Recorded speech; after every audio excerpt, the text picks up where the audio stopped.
Assalamualaikum warahmatullahi wabarakatuh. Demi Legawa, selamat datang di Legawa Gadget.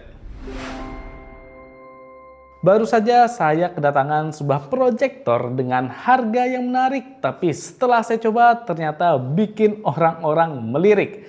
Ya, ini dia proyektornya adalah Oston Zero.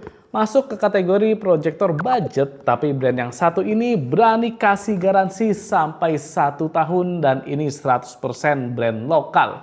Oke, kira-kira bakal semenarik apa proyektor ini dan apa saja plus dan minusnya dari Oston Zero? Buat jawabannya langsung saja kita mulai di Gadget Review. Yap, ini dia box dari proyektor Oston Zero. Kesan pertama saat melihat boxnya ini langsung ukurannya yang ringkas. Berarti proyektornya harusnya bakal lebih ringkas daripada boxnya ini. Desain dan warna dari boxnya juga terlihat cukup premium, tidak terkesan seperti proyektor budget.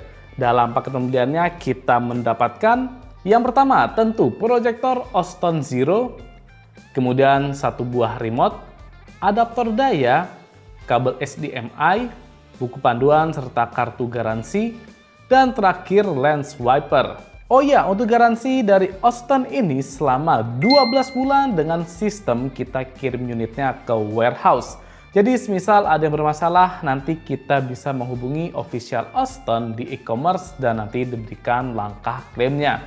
Yang penting barang yang teman-teman terima itu ada kartu garansinya seperti ini. Ini dia proyektor Oston Zero. Yang pertama kita bahas dulu buat fisiknya. Ya, lagi-lagi saya cukup terkesan dengan proyektor ini soalnya walaupun materialnya masih full dari plastik, tapi finishingnya ini mantap. Jadi permukaannya halus banget, feel-nya itu kayak dilapisin karet halus gitu.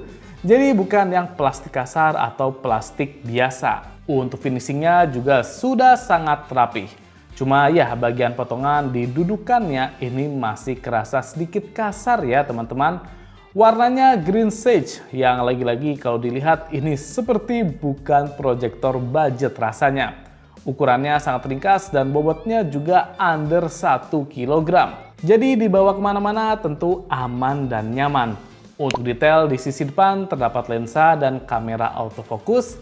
Di sisi samping ventilasi dan berbagai macam port serta tombol power. Di sisi belakang terdapat lubang speaker dan port untuk adapter daya. Sedangkan di sisi bawah ada 4 buah anti-slip dan 1 lubang screw. Terdapat juga kaki dudukan atau bisa dibilang gimbal. Sehingga kita bisa atur posisi proyektornya dengan cukup fleksibel. Cuma sayangnya ini belum 360 derajat. Kemudian lanjut, ini dia untuk kualitas gambar dari proyektor Oston Zero. Jadi proyektor ini memiliki tingkatan ANSI di 200 ANSI lumen. Sudah cukup terang untuk sekelasnya. Apalagi kalau ruangannya full gelap seperti ini bisa maksimal kualitasnya. Cuma saat kondisi lampu kamar nyala ini gambarnya juga masih oke dan saya rasa bisa dinikmati. Gambar yang diserahkan sudah bagus, jadi warnanya cukup pop up, detailnya oke dan jangkauan fokusnya juga cukup luas. Untuk di kelas harganya ini sudah memuaskan. Oh ya, untuk ukuran proyeksinya dari 40 sampai 120 inci. Tidak ada komplain untuk kualitas gambarnya ini.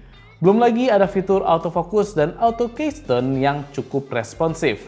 Jadi kita bisa dengan mudah menonton di berbagai kondisi. Nanti biar autofocus dan auto keystone-nya yang menyesuaikan. Kemudian untuk speaker terdapat dual speaker 3 watt yang kualitasnya sudah cukup bagus. Suaranya keluar tidak mendem dan ada bassnya tipis-tipis. Cuma sayangnya kalau kita atur volumenya di kisaran ya 80 hingga 100% nanti cukup terasa ada distorsinya.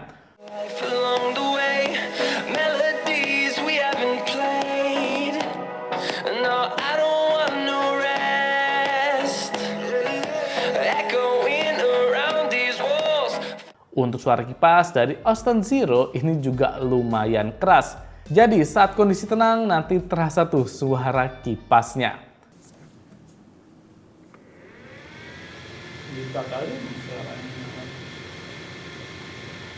Di sektor software, Austin Zero menggunakan Android 11 yang untuk tampilannya ini cukup simple. Tapi aplikasi seperti Play Store, Netflix, dan YouTube sudah tersedia. Untuk memori internal sebesar 8 GB dan RAM-nya sebesar 1 GB. Untuk konektivitas cukup fleksibel di proyektor Austin Zero. Jadi yang pertama bisa melalui mirroring. Nah, ini support baik Android ataupun Apple. Untuk performa mirroringnya masih terasa delay-nya ya teman-teman. Jadi kalau untuk gaming tentu tidak worth it. Tapi kalau untuk sekedar nonton video atau multimedia saya rasa masih oke. Kemudian bisa menggunakan kabel HDMI dan bisa juga melalui flash disk menggunakan port Type A. Di sektor konektivitas ini bisa berjalan dengan baik tanpa kendala. Nah, ini nih yang paling saya sayangkan dari proyektor Austin Zero, yaitu remote-nya. Ya, ini untuk remote agak susah ya, kurang responsif. Ini saya kalau ngarahnya ke layar nggak mau, tapi ngarah ke proyektor, nah mau. Nah, cuma kadang mau, kadang nggak mau, jadi nggak selalu bisa. Harus mengarah proyektornya. Ini dari sisi kanan agak susah. Nah, kita kalau ke sisi kiri yang memang lokasi infrarednya baru lebih lancar. Jadi memang untuk remote ini harus ngepas banget posisinya. Nah, ini lancar ya. Jadi harus pas di sisi kiri dari proyektornya kalau mau lebih lancar. Seperti itu. Nah, ini lancar. Kalau kita pindah ke sampingnya, nah susah lagi, nggak mau. Kadang mau, kadang nggak biasanya. Jadi ini salah satu PR buat Austin. Baik, itu dia review saya mengenai proyektor Austin Zero dengan harga di kisaran Rp900.000. Saya rasa proyektor ini sudah memberikan kualitas gambar, fitur, fleksibilitas, dan fisik yang sangat baik dan tentunya worth it untuk di kelas harganya. Belum lagi berani kasih garansi selama 12 bulan yang jadi nilai plus banget untuk proyektor di kelasnya. Paling yang terasa kurang ada di remote-nya teman-teman, yang dimana ini kurang responsif dan agak ribet, harus ngepas banget sama infrared yang ada di unitnya. Jadi untuk solusinya saya rasa bisa diganti sama mouse wireless untuk pengoperasiannya biar lebih mudah. Jadi buat yang cari proyektor terjangkau dengan harga under Rp1 juta, Austin Zero ini bisa banget jadi pilihan utama. Oke, cukup sekian untuk gadget review dari Austin Zero. Apabila ada masukan atau saran, silakan tulis di kolom komentar. Dan juga untuk subscribe channel Lego Gadget supaya bisa semangat lagi dalam membuat konten. Saya Mirza pamit. Wassalamualaikum warahmatullahi wabarakatuh.